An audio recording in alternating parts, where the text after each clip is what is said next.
Welcome to new TV Telugu. Congress పాలనలో గురుకుల విద్యా వ్యవస్థ దీనస్థితికి చేరడం శోచనీయమని మాజీ మంత్రి బీఆర్ఎస్ నాయకుడు హరీష్ రావు అన్నారు. విష జ్వరాలు, పాము కాట్లు, ఎలుక కాట్లు, కుక్క కాట్లు, ఫుడ్ పాయిజనింగ్ తో విద్యార్థులు ఆసుపత్రుల పాలై ప్రాణాలు కోల్పోయే పరిస్థితి దాపురించిందని విమర్శించారు.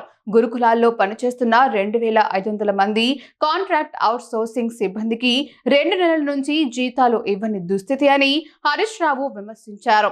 ఉపాధ్యాయుల దినోత్సవం నాడు ఆడంబరంగా ప్రకటనలు చేయటం కాదు, ముందు వారికి సకాలంలో జీతాలు చెల్లించమని సీఎం రేవంత్ రెడ్డిని డిమాండ్ చేశారు.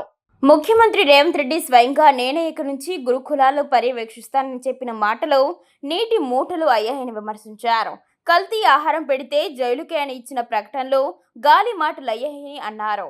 కేసీఆర్ హయాంలో గురుకుల విద్యా వ్యవస్థ దేశానికి ఆదర్శంగా నిలిస్తే రేవంత్ రెడ్డి పాలనలో నరక కూపాలుగా మారాయని హరీష్ రావు విమర్శించారు. నాడు 294గా ఉన్న గురుకులాల సంఖ్యను 1024కి పెంచిన ఘనత కేసీఆర్ది అని కొనియాడారు. గురుకులాల్లో 1,90,000గా ఉన్న విద్యార్థుల సంఖ్యను 6.5 లక్షలకు పెంచి నాణ్యమైన విద్యను కేసీఆర్ అందించారని తెలిపారు.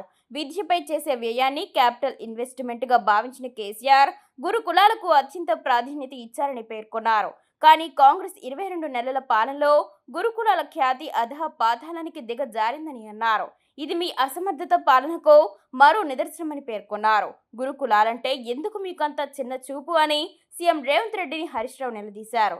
ఇప్పటికైనా కళ్ళు తెరిచి గాడి తప్పిన గురుకుల విద్యా వ్యవస్థపై శ్రద్ధ వహించమని సూచించారు. తక్షణమే గురుకులాల సమస్యలను పరిష్కరించాలన్నారు.